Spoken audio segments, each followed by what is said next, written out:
Il y a 1400 ans, le monde était plongé dans les ténèbres, tout comme aujourd'hui. L'oppression s'étendait, la justice se taisait et l'humanité semblait condamnée à vivre sous le poids de ses propres ténèbres. C'est dans ce scénario de désespoir qu'est né, au milieu du désert d'Arabie, un homme dont le nom résonnera pendant des siècles, Mahomet, que la paix et les bénédictions de Dieu soient sur lui. Il ne s'agit pas seulement de l'histoire d'un homme, mais de la trajectoire d'une foi qui transformerait le monde pour toujours. C'est le récit de la révélation du Coran, de l'incarnation vivante des enseignements divins, de la lumière qui a arraché les ombres d'un âge perdu. Sans elle, le livre de l'univers resterait fermé, ses pages indéchiffrables, son sens caché. Vous êtes sur le point de découvrir une histoire que peu de gens ont entendue, un voyage qui va au-delà des histoires communes. C'est le début d'une série spéciale, préparée pour le Ramadan, dans laquelle nous révélerons des détails intimes de la vie du prophète et de ses compagnons. Ne manquez pas cette opportunité, abonnez-vous à la chaîne maintenant, laissez votre like et partagez vos impressions dans les commentaires. Si vous êtes prêts à vous lancer dans ce voyage dans le temps, commençons. Au 7e siècle, au cœur de la péninsule arabique se dressait la Mecque, une ville qui prospérait au milieu d'un désert implacable. En son centre se dressait la Kaaba, un sanctuaire de pierre construit par Ibrahim, monument à la croyance en un Dieu unique. Mais au fil des siècles, la vérité a été oubliée. Autour de la Kaaba, des centaines d'idoles de pierre et de bois se pressaient, témoins silencieux d'une foi déformée. Le lieu, autrefois symbole de pure dévotion, était désormais le théâtre d'intérêts commerciaux. La Mecque a prospéré en tant que plaque tournante des routes commerciales, où les caravanes se rencontraient et où les marchés s'animaient lors des pèlerinages.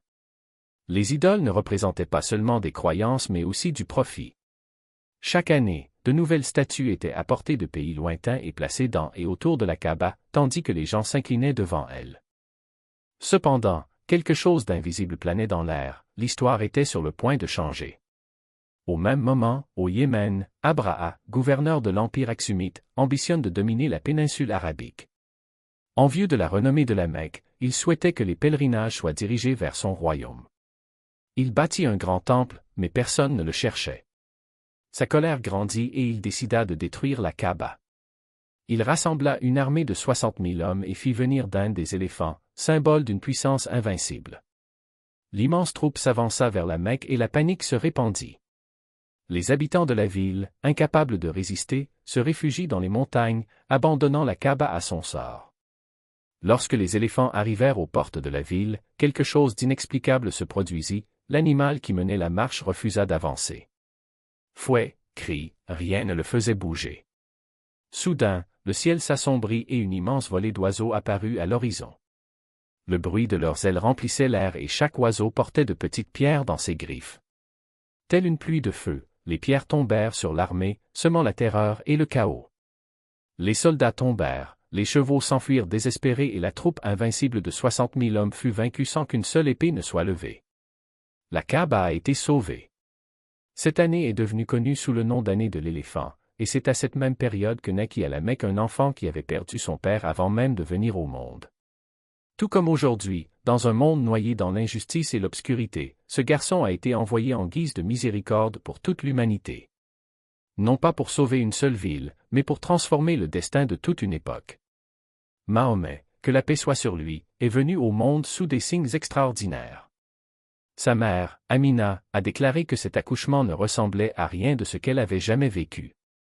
Ce n'était pas un fardeau, mais une bénédiction, un sentiment de paix qui l'enveloppait complètement. Cette nuit-là, les idoles à l'intérieur de la Kaaba tombèrent au sol. Une lumière intense illumina le chemin vers la Syrie, et le feu sacré des magiciens, qui brûlait depuis 1000 ans, s'éteignit soudain. Dans le palais de l'Empire perse, les colonnes tremblaient, le Tigre débordait de ses rives et une étoile brillait dans le ciel avec une intensité inhabituelle. Les Juifs, qui attendaient depuis longtemps l'arrivée d'un prophète, annoncé dans leurs livres sacrés, virent dans ces signes la confirmation que le moment était venu. Avec enthousiasme, ils se mirent à rechercher des informations sur tous les nouveau-nés hébreux et juifs de la région, espérant reconnaître le messager attendu. Dans un premier temps, les recherches se limitèrent aux enfants d'origine juive, car ils n'imaginaient pas que le prophète serait issu d'une lignée arabe, descendante directe d'Ismaïl, fils d'Ibrahim. Mahomet était le fruit de la prière d'Ibrahim, la réponse divine qui allait changer le cours de l'histoire. Sa naissance n'était pas un événement ordinaire. C'est la nuit où le destin de l'humanité a pris une nouvelle direction. Personne ne le savait encore, mais au milieu d'une ville dominée par les idoles, une lumière était née pour guider l'humanité hors des ténèbres. Et dès le premier souffle, cette lumière a commencé à transformer le monde. Peu de temps s'était écoulé depuis l'épisode des éléphants. La Kaaba était toujours debout, mais la vérité restait cachée. La petite orpheline avait besoin d'une nourrice. À cette époque, il était d'usage parmi les Arabes d'envoyer leurs enfants allaiter hors de la ville, croyant que cela leur apporterait santé et force. Lorsqu'Halima al-Sa'diya est arrivée à la Mecque à la recherche d'un enfant, elle a refusé de prendre Mahomet parce qu'il était orphelin. Mais n'ayant pas le choix, il a fini par l'accepter. Au moment où elle le prit dans ses bras, une bénédiction descendit sur elle. Malgré sa pauvreté et ses difficultés, il a soudainement trouvé l'abondance et le confort. Sa poitrine, une fois sèche, se remplit de lait. Les pâturages de ses moutons et de ses chameaux sont devenus verts et tout le monde autour de lui a remarqué ce changement extraordinaire. Halima et son mari, Harith, se sont écriés avec admiration. Quel enfant béni nous a été confié. C'est sur les terres des Bani Sadé que Mahomet apprit l'arabe le plus pur et le plus éloquent, devenant plus tard l'orateur le plus convaincant de son temps. Pendant qu'il jouait avec les autres enfants, l'ange Gabriel descendit vers lui. Il l'a allongé sur le sol, lui a ouvert la poitrine et lui a retiré le cœur. Il a soigneusement extrait un petit caillou de sang et a dit, « C'était le sort de Satan en vous. » Puis il lava le cœur dans une bassine dorée avec de l'eau de Zamzam et le remit à sa place. Les enfants ont couru vers leur mère, effrayés, en criant que Mahomet avait été tué. Elle courut vers lui et le trouva pâle mais vivant. Les années ont passé et Muhammad a grandi sous la garde d'Halima. Mais le jour vint où il dut retourner à la Mecque. Même à contre-cœur, elle a ramené l'enfant en ville. Le petit Mahomet avait à peine retrouvé sa mère que le destin les sépara à nouveau.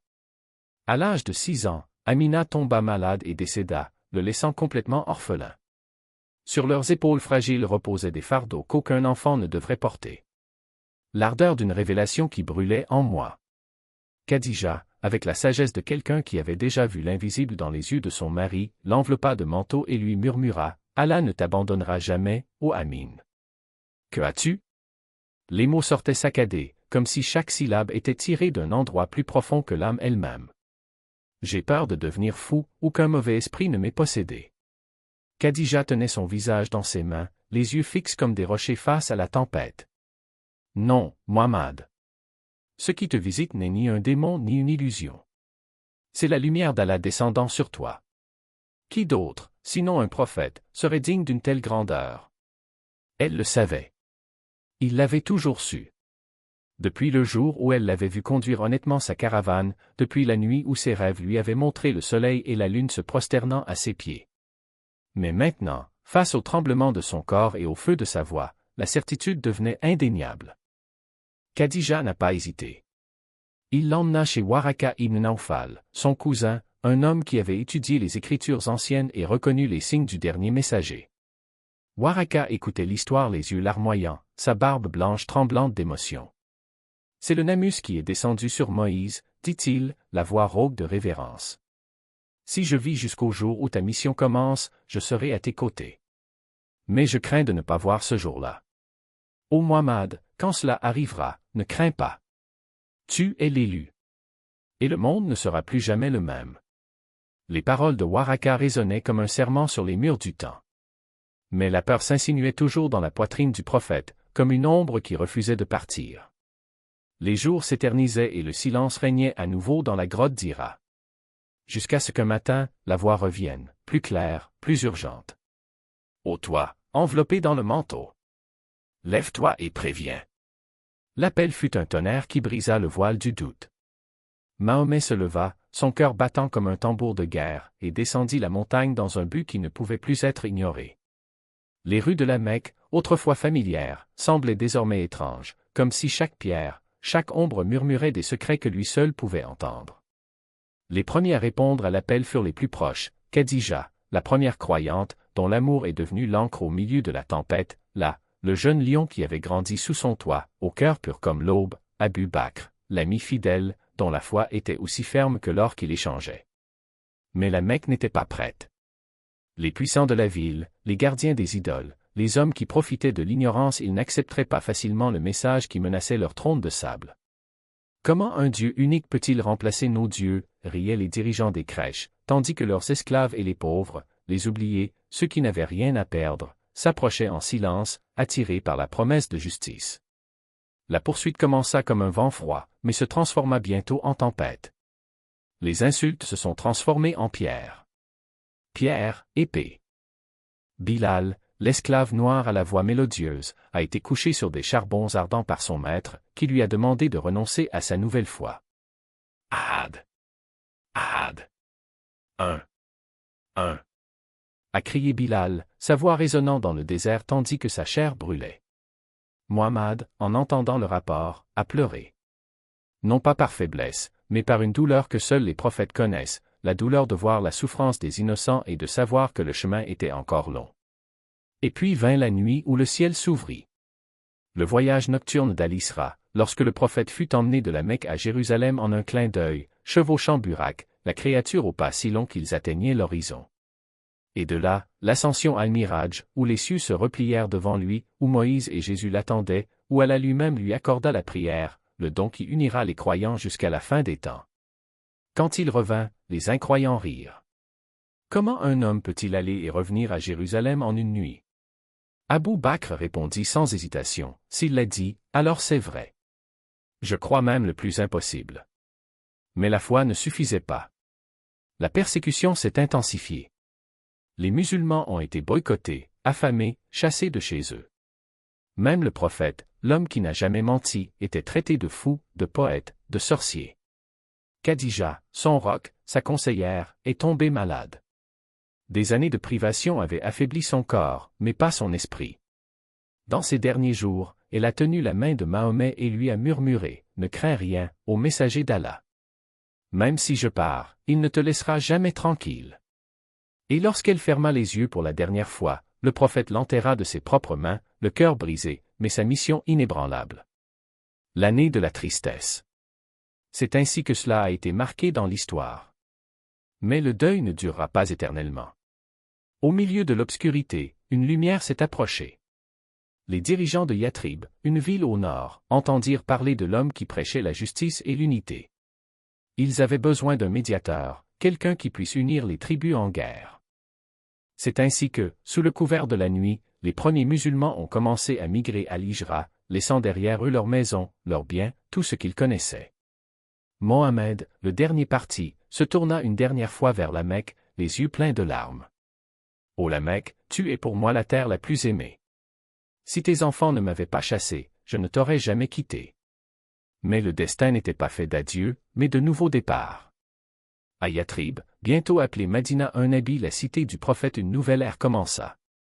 Les mosquées se sont levées, les voix se sont jointes dans la prière et le Coran est tombé comme une pluie sur la terre aride.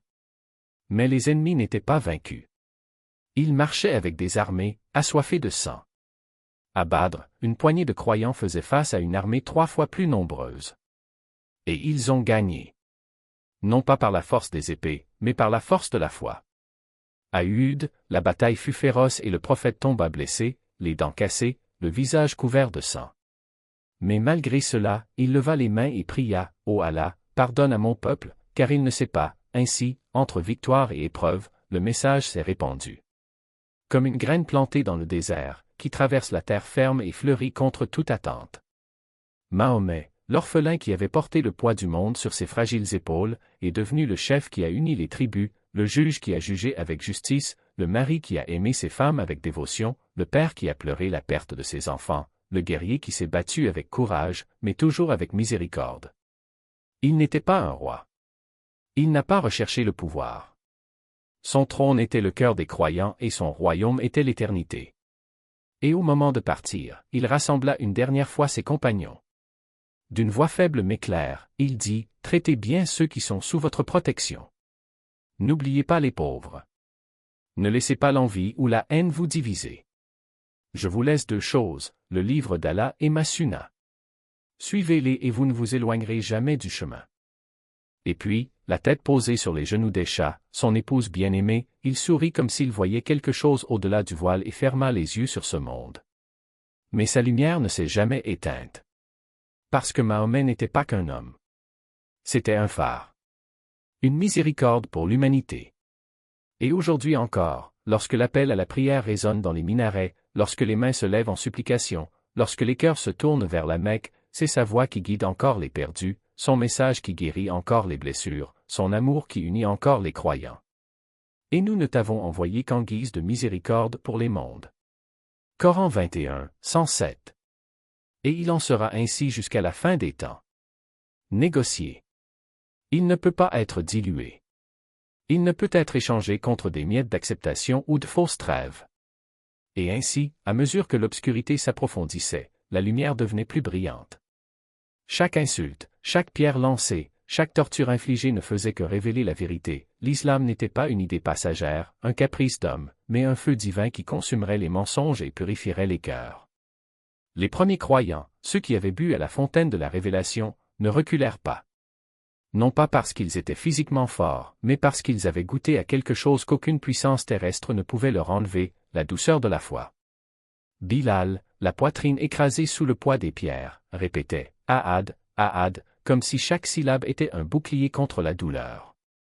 Sumaïa, avec la lance transperçant son corps, sourit parce qu'il savait que son sang serait la graine d'une nation.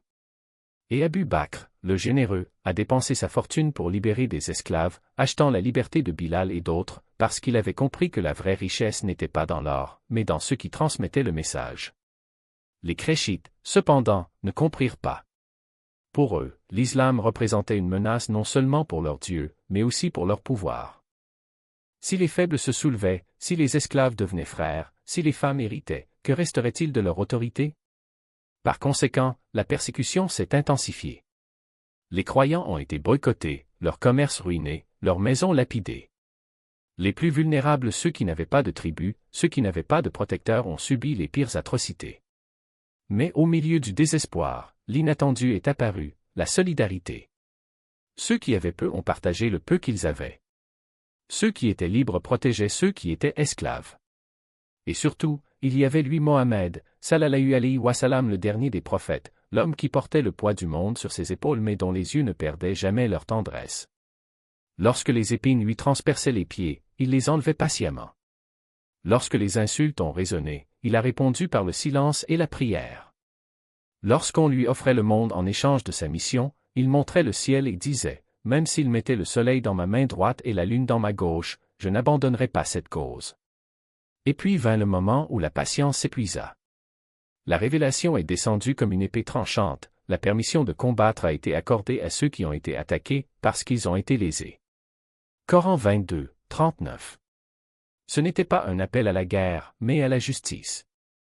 Ce n'était pas une invitation à la violence, mais à la résistance contre l'oppression. Les croyants, qui avaient enduré des années d'humiliation, reçurent désormais l'ordre de se défendre. Mais le prophète, sallallahu alayhi wa sallam, savait que la véritable bataille n'était pas contre la chair et le sang, mais contre l'ignorance, contre l'orgueil, contre la tyrannie des cœurs endurcis. Par conséquent, même lorsque l'épée était tirée, sa miséricorde ne diminuait pas. Lorsque tombèrent les premiers martyrs, il les enterra avec des larmes. Lorsque les ennemis se rendirent, il leur pardonna.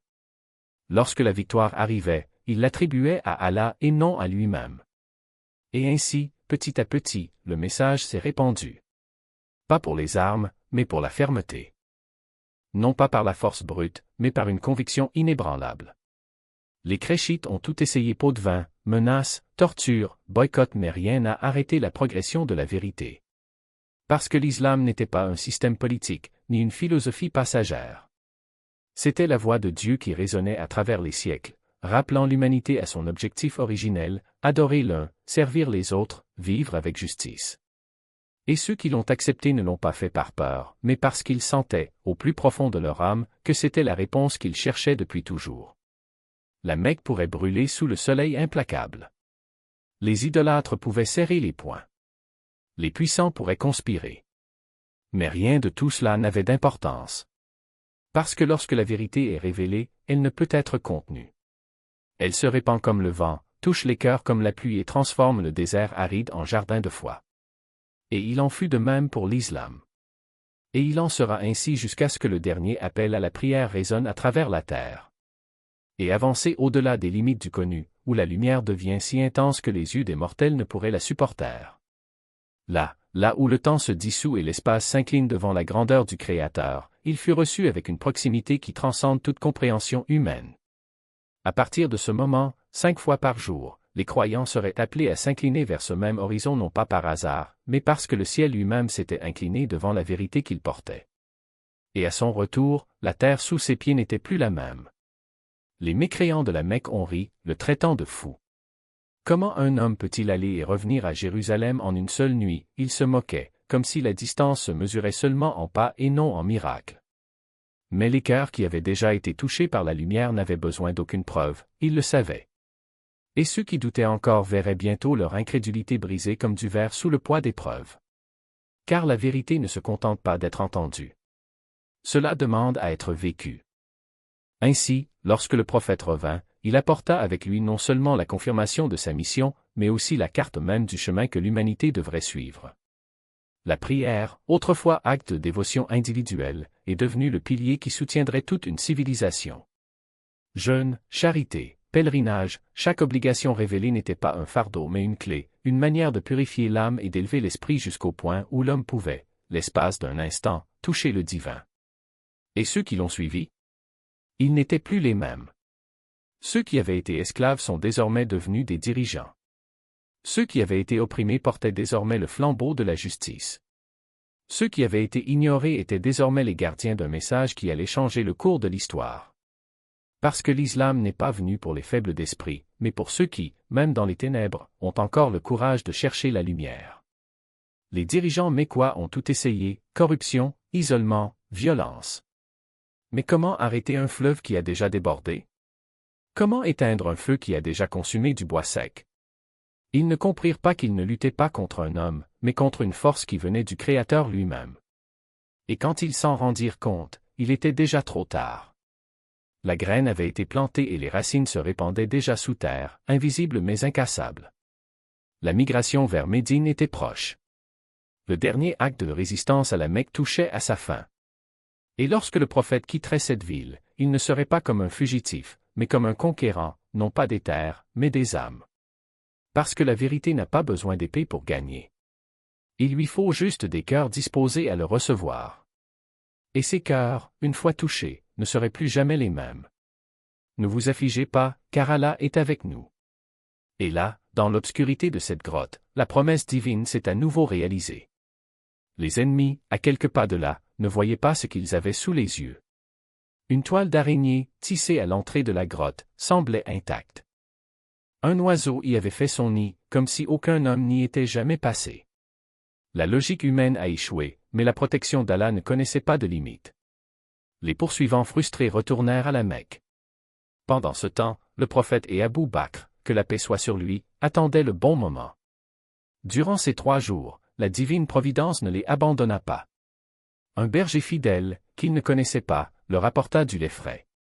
Une femme nommée Asma, fille d'Abou Bakr, risqua sa vie pour leur apporter de la nourriture, l'attachant avec les sangles de sa propre ceinture, d'où le titre qu'elle porterait pour toujours, date en itaquin, elle aux 2 ceintures. Même une araignée, créature insignifiante aux yeux des hommes, est devenue un instrument de la volonté d'Allah, tissant sa toile comme un voile de miséricorde. Lorsqu'ils partirent finalement, la route vers Médine n'était pas qu'une simple évasion. C'était un voyage vers la destination qu'Allah avait écrite. Chaque pas en avant était une réponse à ceux qui doutaient, une confirmation que la vérité ne peut être contenue par des murs, ni par des épées, ni par des conspirations. Les cœurs touchés à la Mecque se préparaient désormais à s'épanouir dans une terre nouvelle, où la foi ne serait plus murmurée dans l'ombre, mais proclamée à ciel ouvert. Et ainsi, tandis que les dirigeants de la Mecque se réunissaient en conseil pour comploter la fin de l'islam, le prophète marchait déjà vers la victoire. Non pas une victoire des armées, mais de la lumière, une victoire qui, une fois allumée, ne s'éteint jamais. Car quand Allah décrète une voie, ni la ruse des hommes, ni la force des armes, ni les ténèbres de l'incrédulité ne peuvent l'arrêter. Et Médine, qui les attendait, n'était pas qu'une ville. C'était l'étape où l'histoire serait réécrite, où la promesse d'Allah se réaliserait, où chaque larme versée à la Mecque trouverait son réconfort et où chaque cœur fidèle serait récompensé par quelque chose de plus grand que ce que ce monde pouvait offrir. Prisonnier, le prophète n'a pas agi avec vengeance, mais avec miséricorde. Certains ont été libérés contre rançon, d'autres en échange de l'enseignement à lire et à écrire aux enfants des Ansar. Un geste qui révélait non seulement la force de la victoire, mais aussi la grandeur d'un cœur guidé par la sagesse divine. Et ainsi, Badr est devenu plus qu'une bataille, c'était la preuve que lorsque la foi est inébranlable, même l'impossible s'incline. Mais l'histoire ne s'est pas arrêtée là. La défaite de Badr a résonné comme le tonnerre à la Mecque, éveillant une haine encore plus profonde. Abu Sufyan a juré de ne pas toucher à l'eau parfumée jusqu'à ce qu'il ait vengé ses morts. Ainsi, un an plus tard, une armée de 3000 hommes marcha vers Médine, déterminée à écraser les musulmans une fois pour toutes. Cette fois, ce n'était pas une caravane, c'était une guerre ouverte. Les Quraysh avaient rassemblé des alliés, apporté des armures étincelantes et même des femmes pour inciter les guerriers avec des chants de guerre. La supériorité numérique était écrasante. À Médine, la stratégie a changé. Le prophète, inspiré par une vision, décida de ne pas affronter l'ennemi en rase campagne, mais de fortifier la ville. Une tranchée fut creusée autour de Médine, une idée innovante dans la péninsule arabique, suggérée par Salman al-Farisi, un persan converti. Les musulmans travaillaient jour et nuit, hommes, femmes et même enfants, sous un soleil de plomb, tandis que des versets du Coran résonnaient, et quand les croyants virent les troupes alliées, ils dirent « C'est ce que nous ont promis Allah et son messager, et Allah et son messager ont dit la vérité. » Et cela n'a fait qu'augmenter leur foi et leur soumission. Les Quraysh arrivèrent et furent confrontés à un obstacle inattendu. Pendant des jours, ils tentèrent de traverser la tranchée, mais chaque attaque fut repoussée. La faim et le froid commençaient à saper leurs forces. Et puis le vent est venu, un ouragan qui a arraché leurs tentes, éteint leurs incendies et semé la terreur dans leur cœur. Les alliés des Quraysh, voyant le désastre imminent, désertèrent. Abu Sufyan, humilié, ordonne le retrait. La victoire n'est pas venue par l'épée, mais par la patience, la stratégie et, surtout, l'intervention divine. Mais la paix n'était pas encore revenue. Les Banu Qurayza, l'une des tribus juives de Médine, avaient trahi l'accord en conspirant avec leurs ennemis lors de la bataille de la tranchée. Lorsque la menace fut passée, le prophète les entoura. Ils se rendirent, faisant confiance au jugement de Sadé ibn Muadh, un chef des Ansar. Sadé, grièvement blessé dans la bataille, prononça une sentence basée sur la Torah, les hommes qui avaient combattu les musulmans seraient exécutés, les femmes et les enfants seraient épargnés. Ce fut un moment douloureux mais nécessaire, une leçon selon laquelle la trahison ne resterait pas impunie. Médine était florissante. La mosquée du prophète était devenue le cœur de la ville, non seulement un lieu de prière mais un centre d'apprentissage, de justice et de communauté. Les musulmans, autrefois persécutés et dispersés, avaient désormais un foyer. Les révélations se sont poursuivies, guidant tous les aspects de la vie, du traitement des orphelins aux règles du commerce. La Zaka, autrefois une organisation caritative bénévole, est devenue un pilier obligatoire, garantissant que personne à Médine n'ait faim. L'Adhan, avec sa mélodie puissante, appelait les fidèles 5 fois par jour, les unissant dans l'adoration. Et puis vint le moment que beaucoup attendaient et que d'autres redoutaient, la réconciliation avec la Mecque. Le prophète a annoncé son intention d'accomplir la Omra, le pèlerinage mineur, et est parti avec 1400 compagnons, non armés, vêtus uniquement des vêtements blancs de l'Iram. Les Qurayshites, cependant, bloquèrent son entrée. Après des négociations tendues, un traité fut signé à Hudaybiya, un accord qui, aux yeux des musulmans, ressemblait à une défaite. Ils devraient retourner à Médine sans avoir terminé le pèlerinage, et le traité favorisait les Quraysh sur plusieurs points. Mais le prophète savait que la victoire ne se mesurait pas seulement en termes terrestres. Le Coran a révélé, nous vous avons assurément accordé une victoire éclatante. Et c'était ainsi. Le traité de Hudaybiya a ouvert la porte à l'expansion de l'islam. En 2 ans, le nombre de musulmans a doublé. Les tribus qui craignaient autrefois les Quraysh sont désormais alliées à Médine. Et lorsque les Qurayshites violèrent le traité en attaquant les alliés des musulmans, le prophète marcha sur la Mecque avec une armée de 10 000 hommes. Il n'y a eu aucune résistance. La Mecque s'est rendue sans effusion de sang. Les idoles ont été démolies, la Kaaba a été purifiée et le prophète a pardonné même à ceux qui l'avaient persécuté pendant des années. La conquête de la Mecque n'était pas seulement la chute d'une ville, c'était le triomphe d'un message. Et lorsque le prophète gravit le mont Safa et demanda aux Quraysh, « Que attendez-vous que je fasse de vous ?» Ils répondirent, « Nous attendons la miséricorde, ô frère généreux, fils d'un frère généreux. » Et il a dit, vas-y, tu es libre. L'histoire de l'islam n'est plus celle d'un petit groupe de croyants persécutés à la Mecque. C'était l'histoire d'une civilisation qui s'est élevée non pas par l'épée, mais par la justice, la compassion et la fermeté de la foi. Ainsi, ce qui a commencé comme une migration solitaire dans le désert s'est transformé en un héritage qui se répercutera à travers les siècles, un héritage de lumière que ni le temps ni les ténèbres ne pourront jamais effacer. Une coexistence pacifique, où chaque tribu et chaque croyance avait ses droits et ses devoirs assurés à l'ombre de la justice. Mais quand la loyauté se brise, quand la trahison déchire le pacte sacré, il n'y a plus de place pour l'hésitation. Les Banu Qurayza avaient juré de protéger Médine aux côtés des musulmans, et au moment où la ville en avait le plus besoin, ils ouvrirent ses portes à l'ennemi. Il ne s'agissait pas simplement d'un abus de confiance, c'était un coup dans le dos d'une nation qui luttait pour sa survie. Le prophète, avec la sagesse que seuls possèdent ceux guidés par Allah, n'a pas agi par impulsion. Il convoqua Sadé ibn Muadh, chef des Aws, tribu alliée aux Banu Qurayza, pour juger l'affaire selon la loi qu'ils avaient eux-mêmes acceptée, la Torah.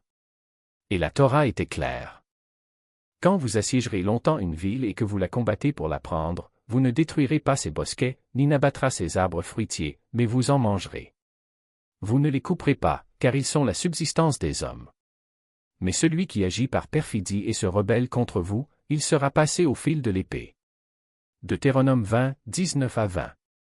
La sentence fut prononcée, les hommes qui avaient pris les armes contre Médine seraient jugés selon leur propre livre. Certains y ont vu de la gravité. D'autres, pure justice. Mais l'histoire ne s'écrit pas avec les larmes d'un repentir tardif, mais avec les conséquences des actes. Les Banu Qurayza avaient choisi le mauvais côté à l'approche de la tempête. Et lorsque la tempête passe, il n'y a plus d'abri pour ceux qui trahissent leurs propres paroles. Médine n'était cependant pas une ville de vengeance. C'était une ville de principe. Tandis que les traîtres affrontaient leur sort, les musulmans se tournaient vers l'avenir. La victoire à la bataille de la tranchée avait brisé l'élan de la Mecque, mais l'islam n'était pas seulement une foi qui se défendait elle-même, c'était une foi en expansion. Des messagers furent envoyés aux rois et aux dirigeants, depuis l'empereur de Byzance jusqu'au négus d'Abyssinie, les invitant à la vérité avec des paroles qui ne connaissaient aucune coercition, seulement une conviction. Dit aux disciples du livre. Venez à une parole commune entre nous et vous, que nous n'adorons nul autre qu'Allah, que nous ne lui attribuons pas d'associés et que certains d'entre nous ne prennent pas d'autre pour Seigneur en dehors d'Allah. Coran 3, 64. Et ainsi, tandis que certains ont répondu avec des épées, d'autres ont répondu avec un cœur ouvert. C'est dans cet esprit que le prophète a signé le traité de Hudaybiya, un accord que beaucoup de ses compagnons ont perçu comme une humiliation. Comment pouvons-nous accepter de revenir sans entrer à la Mecque, alors que nous sommes vainqueurs, ont-ils demandé. Mais la vision du prophète allait au-delà de la fierté momentanée. Il savait que la paix, même temporaire, était le terrain fertile où la foi pouvait s'épanouir. Et c'était ainsi. En 2 ans, le traité fut rompu, non pas à cause de la faiblesse des musulmans, mais à cause de l'arrogance des Quraysh. Et lorsque l'armée de 10 000 hommes marcha sur la Mecque, ce ne fut pas l'épée nue que la ville se rendit, c'était avec la force d'une foi qui avait conquis les cœurs bien avant de conquérir des territoires. L'entrée du prophète à la Mecque n'était pas celle d'un conquérant sanguinaire, mais celle d'un homme qui, même après des années de persécution, d'exil et de guerre, leva la main et dit « Va, tu es libre ». Il n'y a pas eu de pillage, pas de vengeance. Juste de la pitié. Et ce jour-là, même les ennemis les plus acharnés de l'islam ont compris qu'ils n'étaient pas en face d'un homme ordinaire, mais d'une âme touchée par la lumière divine.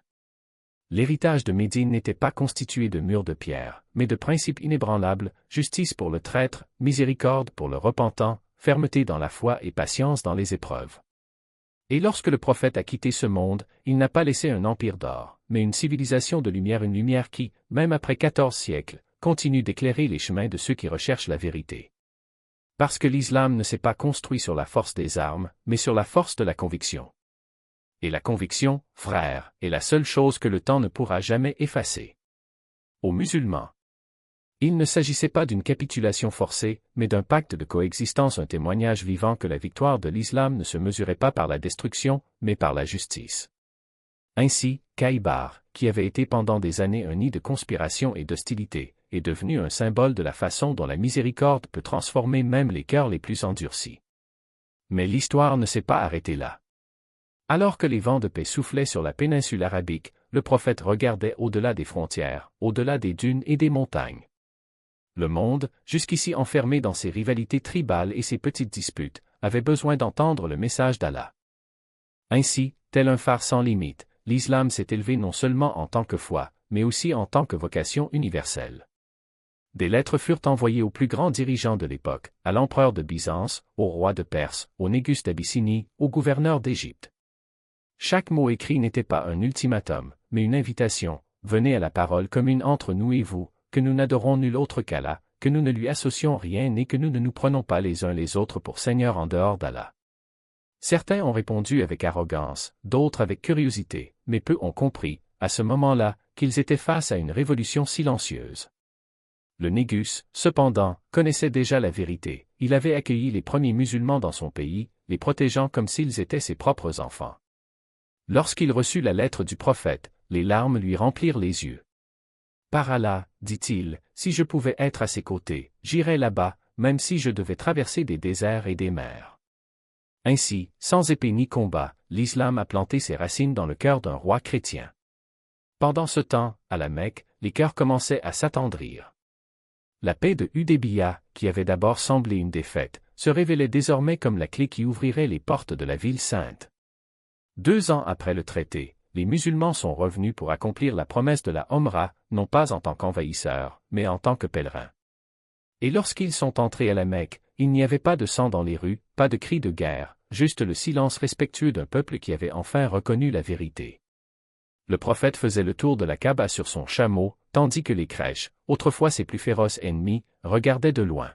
« Aujourd'hui, il n'y a aucune récrimination contre vous, a-t-il déclaré. Allez, vous êtes libres. » Ainsi, sans vengeance, sans humiliation, la ville qu'il avait expulsée s'ouvrit à lui, non par la force des armes, mais par la force du pardon. Mais l'histoire de l'islam n'a jamais été faite de victoires faciles. La 8e année après l'hégire, une nouvelle tempête se forma. Les Quraysh, pas encore totalement résignés, rompirent le traité de Hudaybiya en attaquant une tribu alliée aux musulmans. Le prophète, qui avait toujours recherché la paix, s'est retrouvé confronté à un choix, laisser la trahison rester impunie ou agir avec fermeté. Et ainsi, avec une armée de 10 000 hommes la plus grande jamais rassemblée à cette époque, il marcha sur la Mecque.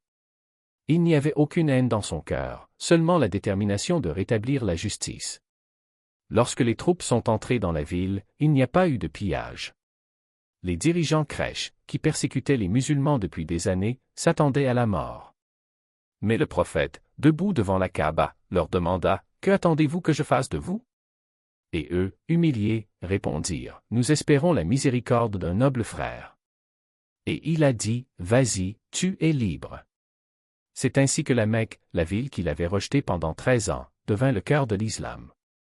Et ce jour-là, alors que les musulmans détruisaient les idoles vénérées dans la Kaaba depuis des siècles, le prophète récita, et dit, la vérité est venue et le mensonge a disparu.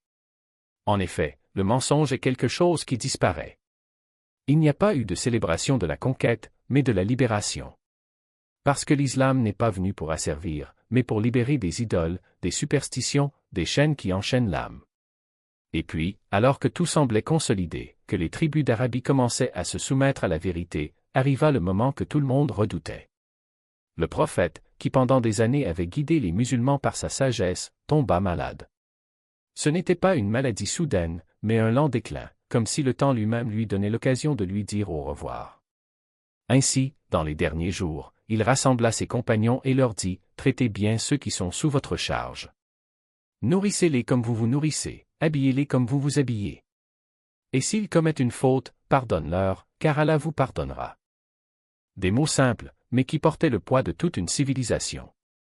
Et quand le dernier moment arriva, il posa sa tête sur les genoux d'Aïcha, radiyallahu anha, et murmura, « Ô Allah, en la plus haute compagnie. » Et ainsi, avec la sérénité de quelqu'un qui a rempli sa mission, le messager d'Allah a quitté ce monde. Il n'a laissé ni or, ni palais, ni armée permanente. Il a laissé quelque chose de bien plus précieux, une communauté unie par la foi, un message qui traverserait les siècles, un héritage que ni le temps ni les hommes ne pourraient effacer. Parce que l'islam n'est pas une histoire terminée. C'est une flamme qui continue de brûler dans chaque cœur qui cherche la vérité, dans chaque main qui tend la main avec charité, dans chaque voix qui récite le Coran comme si c'était la première fois. Et tant qu'il y aura quelqu'un prêt à écouter, le message du prophète perdurera. Parce que la lumière qu'il a allumée ne s'éteint pas. Elle n'attend que ceux qui auront le courage de la suivre. Histoire pour toujours, n'ayez crainte. Partez en paix, car vous êtes tous libres. Il n'y a pas eu de vengeance. Il n'y a pas eu de sang versé par dépit. Seulement la miséricorde qui débordait d'un cœur qui, même après des années de persécution, d'exil et de guerre, trouvait encore un espace pour pardonner. Ceux-là même qui avaient craché dans sa direction, qui avaient lapidé ses compagnons, qui avaient juré sa mort, se tenaient désormais devant lui, désarmés, s'attendant au pire. Et qu'ont-ils reçu? Liberté. L'occasion de recommencer. Une preuve que la vérité n'a pas besoin d'épée pour gagner, mais un exemple qu'aucune haine ne peut effacer. La conquête de la Mecque n'était pas seulement la chute d'une ville. C'était la victoire d'une idée. Les idoles qui avaient été adorées pendant des siècles gisaient désormais impuissantes sur le sol, comme le récitait la voix du prophète, la vérité est venue et le mensonge a disparu. Assurément, le mensonge est éphémère. Chaque statue tombée était un symbole qui s'est effondré, non pas par la force des armes, mais par la force de la conviction. Parce que lorsque la lumière de la vérité brille, même les ombres les plus anciennes se dissipent. Et puis, devant une foule qui n'en croyait pas ses yeux, il a fait quelque chose d'encore plus extraordinaire. Il n'a pas construit de trône. Il n'était pas nécessaire de le soumettre. Il s'agenouilla en signe de gratitude, comme si c'était lui qui leur devait quelque chose, et non l'inverse. Parce que la grandeur ne consiste pas à dominer, mais à élever. Il ne s'agit pas de gagner, mais de se transformer. Et ce jour-là, la Mecque n'a pas été conquise, elle a été libérée. Les cœurs qui battaient autrefois de haine tremblaient désormais d'admiration. Les yeux qui l'avaient hanté se remplissaient désormais de larmes. Parce qu'ils ont enfin compris qu'ils n'étaient pas face à un homme ordinaire, mais à un messager dont la mission n'était pas de gouverner, mais de guider, il ne s'agissait pas de détruire, mais de construire, il ne s'agissait pas de diviser, mais d'unir. Ainsi, ce qui a commencé comme une marche de 10 000 hommes est devenu un moment qui allait changer le cours de l'histoire. Pas pour la guerre, mais pour la paix. Pas par la force, mais par la foi. Pas par peur, mais par amour. Parce que lorsque la vérité est claire, même les ennemis les plus féroces se soumettent, non pas à l'épée, mais à l'exemple. Et quand cela arrive, aucune défaite n'est possible. Juste un nouveau départ. Dites au revoir non seulement à ceux qui étaient là, mais à toute une époque qui s'est terminée en silence. Les vents d'Ude murmuraient encore parmi les pierres, portant l'écho des batailles, mais c'était désormais le temps de la paix qui soufflait, une paix qui n'est non de l'abandon, mais de la conviction, non pas par faiblesse, mais par la force que seule la vérité peut accorder.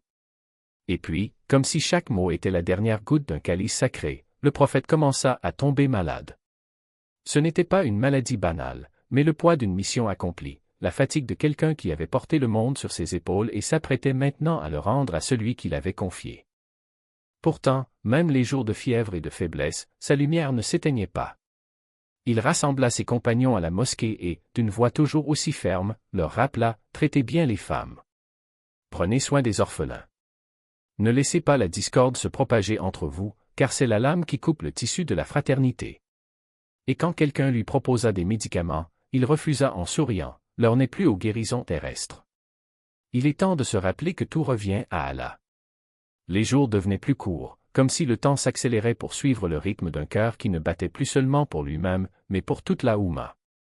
Dans ces moments de lucidité, il demandait à être conduit à la mosquée, où il s'appuyait sur Ali et Fadl, et dirigeait toujours les prières. Lorsque la douleur devenait insupportable, il marmonnait « Ô Allah, aide-moi dans cette agonie de la mort. » Et ceux qui l'ont entendu ont estimé qu'il ne s'agissait pas d'une demande de soulagement pour lui-même, mais pour que son départ ne laisse pas la communauté sans direction. C'est un lundi, alors que le soleil venait à peine de se lever sur l'horizon de Médine, que le monde semblait retenir son souffle. Aïcha, qui le soutenait, sentit son corps devenir aussi léger qu'une plume. Ses lèvres remuaient toujours, murmurant des mots que seul le ciel pouvait déchiffrer. Et puis, avec la même sérénité avec laquelle il avait affronté les exils, les guerres et les trahisons, le messager d'Allah ferma les yeux, non pas comme celui qui perd une bataille, mais comme celui qui remet la victoire à des mains plus puissantes. Le silence qui suivit fut plus éloquent que n'importe quel discours.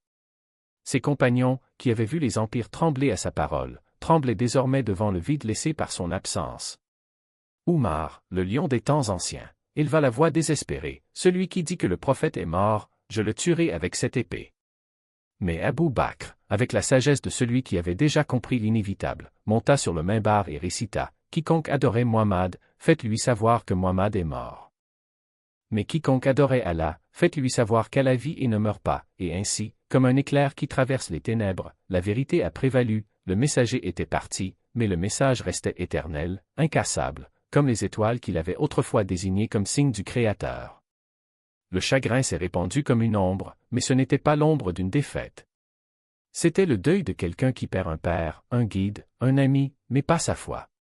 Les musulmans ont lavé son corps avec de l'eau de Zamzam, l'ont enveloppé dans le même tissu blanc qu'il avait utilisé dans sa vie et l'ont enterré à l'endroit où sa maison avait été construite, sous le sol de Médine, la ville qu'il avait accueillie alors que personne d'autre ne voulait de lui.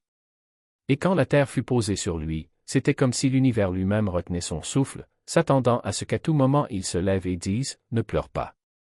Je suis seulement revenu à celui qui m'a envoyé. » Mais il n'est pas revenu. Et c'est dans ce silence que la Oumma a compris la plus grande leçon de toutes, que les prophètes ne sont pas immortels, mais que leurs paroles le sont. Les nations pourraient s'effondrer, les empires pourraient tomber, mais la vérité, celle qu'il avait apportée comme un phare dans les ténèbres, ne s'éteindrait jamais. Parce que ce n'était pas lui qui éclairait le chemin. C'était le chemin qu'il avait révélé. Et maintenant, c'était à chacun de ses partisans de porter le flambeau, jusqu'à ce que le dernier souffle de l'humanité s'éteigne. Ainsi se termina le voyage du dernier des messagers. Pas avec un cri, mais avec un murmure. Non pas avec un au revoir, mais avec une promesse, je vous laisse le Coran et ma Sunna. Suivez-les et vous ne vous égarez jamais. Et si aujourd'hui, des siècles plus tard, sa voix résonne encore dans le cœur de ceux qui recherchent la justice, la miséricorde et la paix, c'est parce que la mort n'a pas pu vaincre ce qui était éternel. Cela a simplement transformé un homme en héritage. Et un héritage, quand il est vrai, ne meurt jamais. Cela se multiplie simplement. Et là, dans ce moment de silence qui semblait engloutir le monde, la vérité se révéla comme un rayon de lumière traversant les ténèbres. Ce n'était pas la mort qui leur faisait peur, c'était le vide qu'elle laissait derrière eux. Mais Abou Bakr, le loyal, le sage, le premier à croire sans hésitation, se dressait comme un mur de foi face au désespoir. D'une voix ferme, mais empreinte d'une tendresse que seuls les grands cœurs connaissent, il leur rappela ce qu'ils savaient déjà, mais que la douleur menaçait d'effacer. Mahomet n'était pas un dieu. C'était un homme. Un homme qui a aimé, souffert, combattu et surtout s'est donné pleinement à la mission qui lui avait été confiée. Et s'il est parti, ce n'était pas pour les abandonner, mais pour prouver que le travail qu'il avait laissé derrière lui ne dépendait pas de sa présence physique. Cela dépendait d'eux. La révélation, désormais complète, reposait entre ses mains comme un trésor inestimable. Le Coran, mot pour mot, gardait l'essence de tout ce qu'ils avaient besoin de savoir. La Sunna, chaque geste, chaque enseignement, chaque regard de miséricorde du prophète, était la carte qui les guiderait sur les chemins de la vie.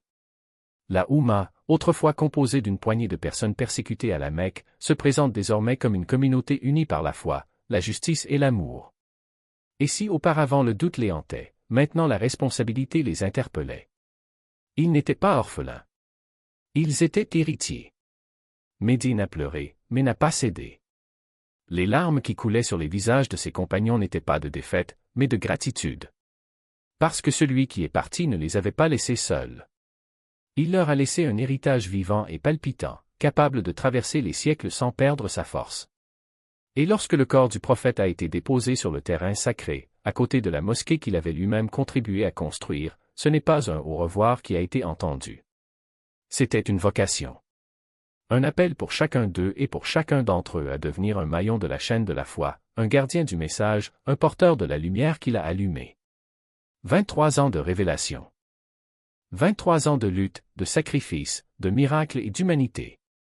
Et finalement, ce qui restait n'était pas le silence de la mort, mais l'écho d'une promesse, vous êtes la meilleure nation qui est surgie parmi les hommes, vous commandez le bien, vous interdisez le mal et vous croyez en Allah. La mort n'était pas la fin. Ce n'était que le début d'un nouveau voyage, un voyage qui leur appartenait désormais. Et si le prophète n'était plus parmi eux, sa voix, sa sagesse, son amour, ceux-ci ne les quitteraient plus. Parce qu'un véritable héritage ne s'enterre pas. Cela se propage. Cela grandit. Il devient éternel.